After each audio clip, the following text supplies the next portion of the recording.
Hello, this is Ron Halp, and this is the Edge of the Map podcast. We are happy you've joined us today. Curtis Elliott and I are here in the Go International Studios, and we're kicking off this adventure. We've got a really fun guest for this episode, and I'm going to ask Curtis to introduce him.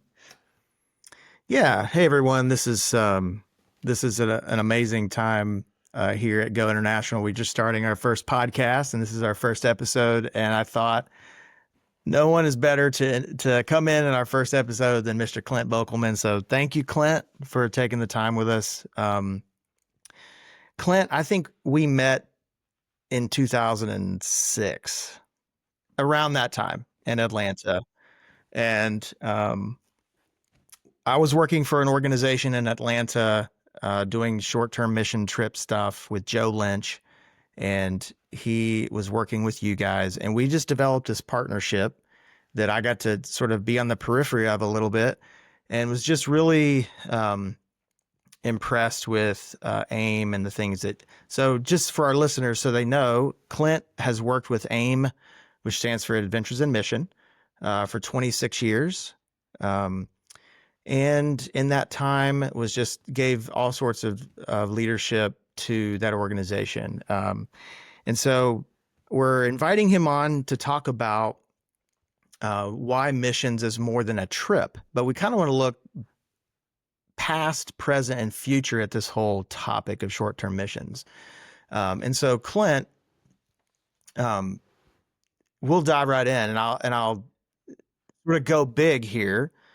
With the first question, and that is simply what has missions, the short-term missions model, gotten right? You know, you've been in this world for over 20 years and have helped establish ministries in over 30 countries. What have we gotten right? What has the short-term mission model gotten right?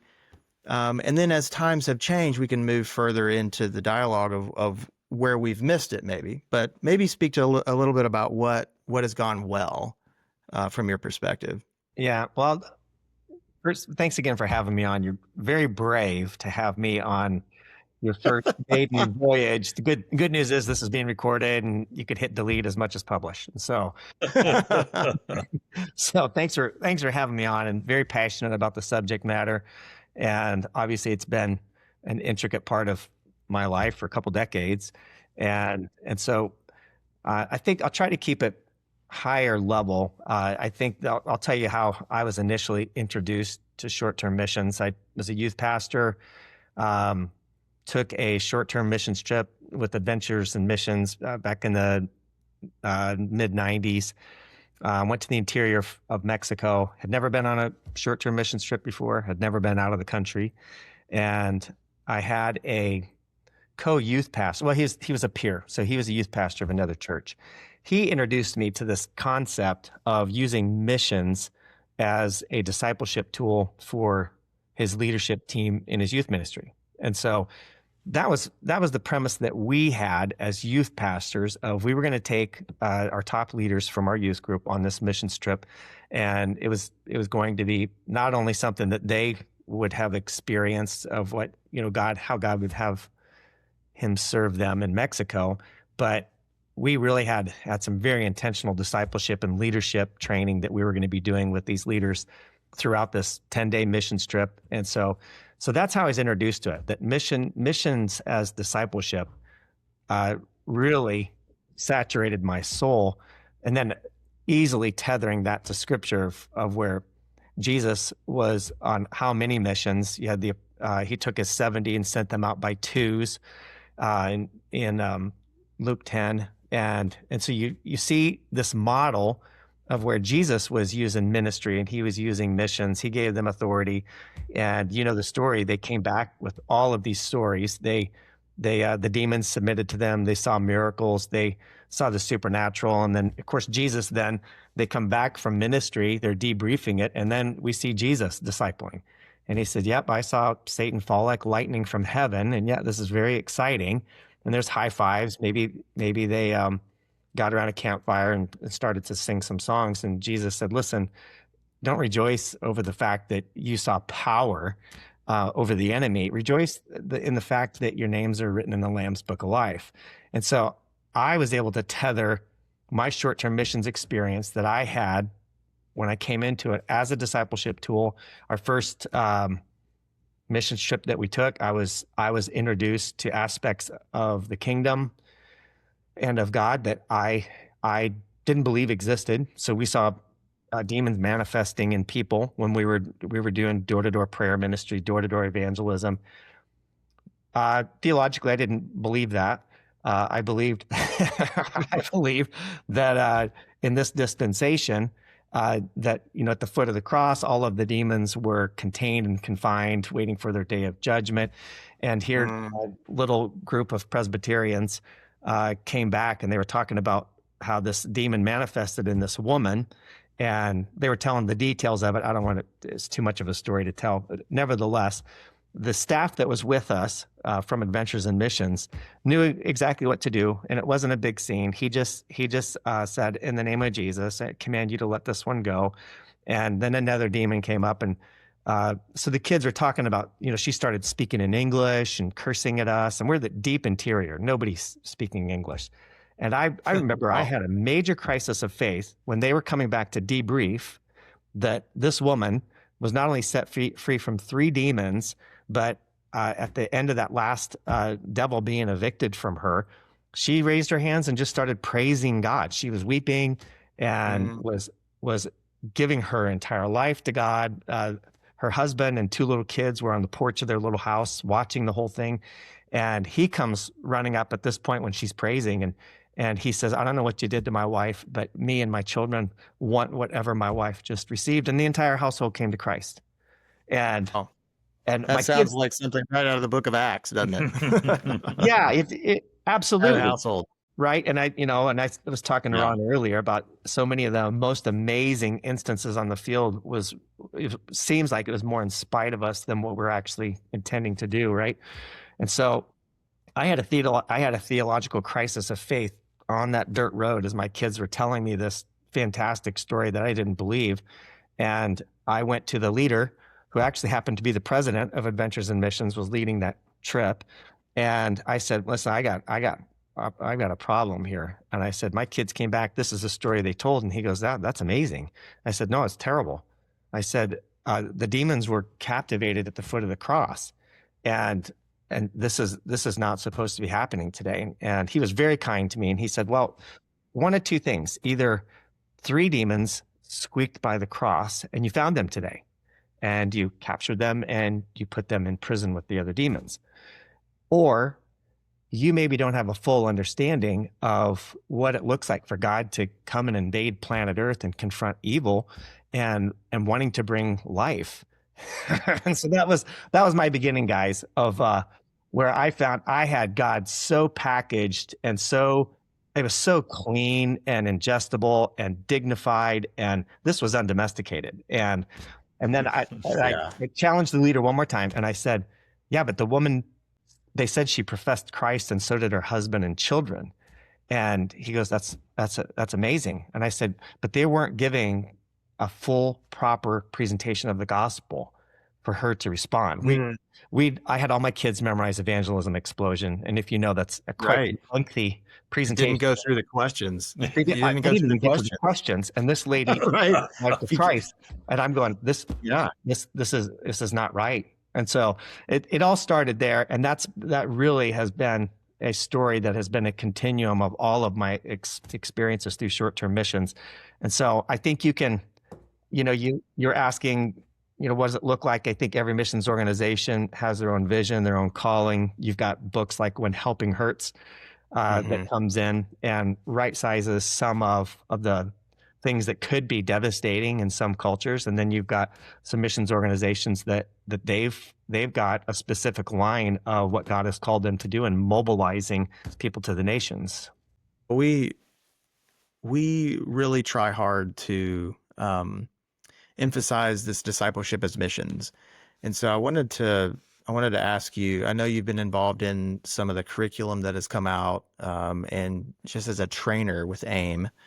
And so I wondered if you could speak to kind of drill deep into what are you using in discipling besides just the experience of, seeing a power encounter. How are you shepherding people in this discipleship moment on a mission trip? What worked well? What didn't work? As you look back on your time there. Yeah, I'll tell you what didn't work, Curtis, is we had a pretty extensive model and manual that we had put together, and we would take our leadership. Now, this is me now being on staff, not just as a youth pastor, but of really choreographing. By night one, you should be able to go through these elements of either teachings or experiences. Night two, you should be able to. Night three, and so really trying to craft it, and as you can imagine, that script came from a trip that there was a tremendous amount of fruit, and God did some amazing things in the participants' lives and in the field. And so I guess we're not the only ones to have ever done this. I think Peter wanted to build, a few shacks on the Mount of Transfiguration and capture this thing, right? And so I guess those choreograph. I like that word, choreograph. We do like that. Well, it worked, and so we want to replicate this. Yeah, we want to replicate it. Absolutely, yes. So I'm gonna put that in the category. This is what we did wrong. Is we tried to write a script, and then we were asking God to subject Himself to our script. Obviously, forgetting He's the author and the perfecter of this thing. And so the part that I think that I'm going to transition, that's what we did wrong, trying to control it, craft it, and then to jump through these hoops. God's not going to be confined by that. And so I think when we did start to iterate, and God was teaching us, showing us, is that it's His mission, it's His field. He even told Peter, upon this rock, I'm going to build my church. And so it was just in coming to some seasons of humbling. And again, I'm looking at the fruit of, did this exalt Jesus? We would, I remember having a list of questions that it was more important to me to train all of my leaders on, of being able to discern where's God at in this culture, in this country, to easily tether that back to a Henry Blackaby Experiencing God framework of it. And if you've been through that, instead of asking God to bless your plans, which we were amazing at, making plans and then asking, okay, God, now you can just bless it. We'll take it over from here. We had a major paradigm shift of really taking a posture of, we're going to ask God where He's moving and what He wants to do, and we're going to join Him. And organization wide, we adopted that. And that's when we really started to see some things that look like the book of Acts on a regular basis, but we couldn't sell it. So we couldn't market, hey, you're going to experience this, or this. It was, experience God as the people in this culture are going to experience God. Awesome. Clint, that reminds me of a recent story of one of our mission teams where they were in the jungle in two vehicles, and one of the vehicles took a wrong turn. They got separated and ended up in a village that we were with some indigenous missionaries there, and in a village that had made it very clear that outsiders were not welcome. That day, they happened to run into the chief and said, hey, we actually have some medical workers with us, nurses and a doctor. And he said, well, yeah, let them come on in. And so, we had planned to not go near that village because we had not been invited. And, but it's just incredible what can happen when you open yourself to let God lead and make the way. And we what we thought was a disaster, these teams getting separated and lost and so on, God used to break into this village, and people were healed, and there was ministry and great things. Yeah, love it. I mean, look at the circumstances, Ron, even in that. God, I don't like it that He does this, but so often, just characteristic of your story, He puts us in a position or circumstance our options and our hopes of figuring this out in our own devices are extremely limited. And I would say great story. And I would say, man, that's a catalyst of where I think God's just leaning into, okay, let me show you what I do. Yeah. Right?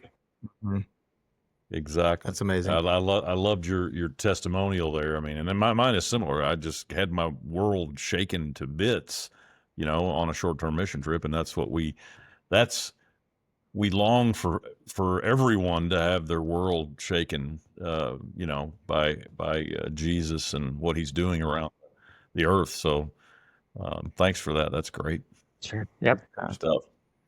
Yeah, Clint, I wonder if we could switch just a little bit topics to working with leaders in other countries. And one of the things that we're really trying to focus in on is the leaders who are sort of heroic. They're isolated, they're under-resourced, they're doing some heroic things for the gospel in different countries. And what does it look like to come alongside them with teams or projects that sort of are catalysts for the gospel in that area? And just maybe you could speak a little bit to what that relationship looks like for you, working with a local pastor, working with a local teacher, someone in the neighborhood in, Sapazoa, Peru, or inner Mexico. What does that relationship look like to you? How has that shaped who you are? Mm-hmm. Yeah, that's a great question. And we had an entire team that was their focus, was managing all of our field partners. And so there was a lot of vetting that would go on. Again, we wanted to, partner with men and women of God that had a reputation, they have the character, they have I'd say probably the fruit of doing what they were called to do even before we ever met them. And then if we were to have never met them, they're going to keep doing what they're doing. So if it's church planting or if it's an orphanage, or we wanted to not come in and ask if they could, hey, do you need a building we could build? Or do you need you need an evangelistic outreach, or do you need, we didn't take an order from them. We said, what's God doing in you, and what's he doing in your ministry, and how can we serve the vision and the mission that God has given you to be able to bring lift to the stewardship of what God has entrusted to you. And so again, just making sure that we've got a man or woman of God that's a person of faith, person of peace. We're looking for that. We're looking for, again, just some of the criteria of that the scripture lays out on characteristics of an elder. But again, we're very aware that when I say resources, I'm talking human capital as much as any kind of financial contribution. The thing that I've noticed, and maybe you have as well, I have seen, and this is devastating to me, I have seen more pastors, domestic pastors in Peru, in Morocco, where we come in with amazing intentions to bless, and the success that we bring them is actually a downfall to them. And so being super mindful of that, we're very careful about when we want to bless, okay, what's an appropriate way to bless in this context? We had one pastor that amazing man of God, and he had disciples that were making disciples, and we had a team come in, and you saw the church. We saw the church multiply in 10 days of ministry. People, they were being added to their number. There was a harvest that came in. It was amazing, and God just did an extraordinary thing. And the pastors that were part of the team that was there, they were just awestruck in the fruit of this. And then come to find out, they were so awestruck that they blessed the pastor with a new house and electricity. And then they blessed him with a refrigerator. They blessed him with a vehicle. And overwhelmingly continue this relationship. Well, then this pastor reaches out to us and says, I don't have money to pay for the electricity that the refrigerator requires. Can you help me? And then I'm like, where'd you get the refrigerator? And well, this church built me this house, and I don't have money to pay gas for the car. And so they blessed him into this downfall. And so, Yeah. I mean, Mhm. right? Yeah. So there's a stewardship. When you're talking about partners in the field, there's a tremendous amount of stewardship on anybody that's partnering with them to not put them in a situation where they're going to compromise God's call in their lives. I've seen pastors leave their wives and children Good. because they were blessed financially with some of our good Wow. Yeah. and so that's Yes. stewardship Yeah. is the biggest Yeah. thing. That's good. That's good. We have been thinking we're near a university campus here at our headquarters, and we've been trying to think very carefully about how to reach out to Gen Z and mobilize Gen Z for missions. And there's been some studies done recently about this desire for sustainability among Gen Z that, I want to make sure that this trip that I'm taking is not creating dependence, for example, is what you were alluding to. Um, so I wanted to back up a little bit and just ask you, like from your experience, we have found it difficult to mobilize certain segments of the population. Gen Z, for example, we have a board member who talks about a lot about the revival that happened here at Asbury, and he said, you know, Gen Z love worship sets, and having an awesome worship set and an encounter with God is just at the top, right? But in terms of a mission mobilization out of that, he said, I just haven't seen it.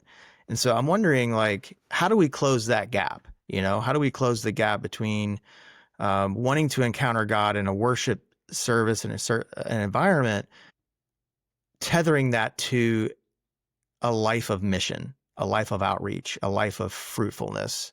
I don't know. Maybe share a little about some of your experience with the latest generation and missions. Yeah, I got to tell you, I am so optimistic about Gen Z. I am extremely excited about this generation and of what I'm seeing percolate to the surface. And I've got a tremendous amount of optimism for what God's going to do with them. There's things that just aren't important to them that the last 2 or 3 generations it was important. It's a new threshold that I think God is bringing in this generation. And I don't believe it's complicated. I think that at the end of the day, if it's about discipling somebody and having an intimate relationship with Jesus, and Antioch, Jimmy Seibert down in Waco, Texas, Antioch, we were talking about them, and Ron, you got some connection there. All of my kids, when they graduate high school, they head to Waco, and it's because of that ecosystem that is there of discipleship. And when I sent my daughter down there, I was doing some teaching at their school of discipleship with a partnership with Adventures in Missions. And so we would bring them to Georgia to do teaching. So great friendship. And my daughter wanted to go to the school of discipleship right out of high school to do a gap year. And she wasn't allowed to apply to the discipleship school until she had been in the church for minimum 6 months. She had to be a member. She had to be involved in ministry, and she had to be in a discipleship relationship for minimum 6 months before she could even apply. And so, which I got to tell you something, as her dad, I knew all the leadership, and I'm calling them up and going, "Hey, this is my kid. She's been around the world with me. She's been vetted, man. Yep. Yeah, like So she's the real deal. I'm embarrassed that I was making this call of, hey, can we just get a pass on? She's Right. she's Give good. her a pass. And my friends at Antioch in leadership said, yeah, no, we want her to be a part of our community. And I'm going, I just want her in your program, man. Just get her in the program. And so they partnered, right? So they introduced her to the gal that's going to be discipling her. She's 86 years old. She was one of the founders of that first Bible study that they started at the inception. And this woman poured into my girl, and it was overwhelming. It was absolutely. Oh, this isn't even the school of discipleship. This is the church making disciples. Church. And Mhm. so she, within I love that. 3-4 months, her discipler said, "Hey, you're walking and you need to be discipling people." And so God gave her 2 people to disciple. She's still not in the school of discipleship. But she now has this meeting with 2 girls a week, and she's discipling. She gets into school, and what I just outlined for you continued on. She continued to make disciples that they then in turn made disciples. Going back to mobilizing Gen Z, I don't think it's complicated. I think when Jesus said to go into all the world, and the verb isn't going, but it's to make disciples. I believe that the verb is making disciples. And I think if you want to see Gen Z stand up the kingdom of God on planet Earth in our generation, let's make disciples. It's not complicated. And that you got people that are in love with Jesus, and they just want to be doing whatever Jesus is doing because of their friendship. My 2 kids that have been through discipleship are still making disciples, even though they're not in a program. They're still mobilizing without me saying, "Hey, do you guys want to go?" But I've just seen that when God can capture somebody's heart, and I think Gen Z's got a zeal to it that I think they really want to belong to something of significance. And I've never seen a generation that has kind of a thin view of what this world can offer, and them just wanting more substance and significance. So that's it. And I hope I'm not oversimplifying it with a lot of words, is that, man, if they just fall in love with Jesus and can be discipled and show Acts 1:1, Curtis. Theophilus recorded all that Jesus did and taught. Jesus is right, Ron? I mean, he Hey, did. yes, that's so Good. right on, and we're believing the same, Clint, and seeing hints of it already. And it's easy now that I'm old. It's easy to all my friends and I. It's easy to complain about every generation that's behind you, But the reality is, we need to be on our knees, crying out for this generation that they would have that. And you just convicted my heart. I mean, we need to be discipling them. We need to be encouraging them. I've been shocked at how many young men treat me with such respect just because I've got a gray beard, and I think, man, Lord, thank you for the opportunity to speak into these lives, because I don't consider myself old, but the fact is I am. So, but it's exciting days. God is moving in this generation, and we want to be a part of that. We want to be a part of His plan to do it. So, thanks for that encouraging word, man. Yeah. Well, Clint, thank you, man. I think this has been enlightening for us to Oh gosh, yes. to hear your heart. Wonderful. I feel like we could talk all day, but we don't want to do that. So, want to thank you again for just giving some of your time and expertise. Really honored to have you. Yes. And pray for us. Yes. We're wanting to be where Jesus wants us to be. We want to be acting like He wants us to act. Mm-hmm. And so, yeah, thank you for coming on. Yes, man. So, and thank you for those many years of investment in missions, and your continued investment. I know through your children and many other things. That's a beautiful picture when your next generation is seeking the Lord and seeking to disciple and going and doing. It's beautiful, and it's a great testimony, and we're just thankful. So we look forward to talking more and partnering where we can, Clint. So God bless you. yeah. Well, this has been the Edge of the Map podcast. We thanks for joining us, and we look forward to seeing you on the next episode.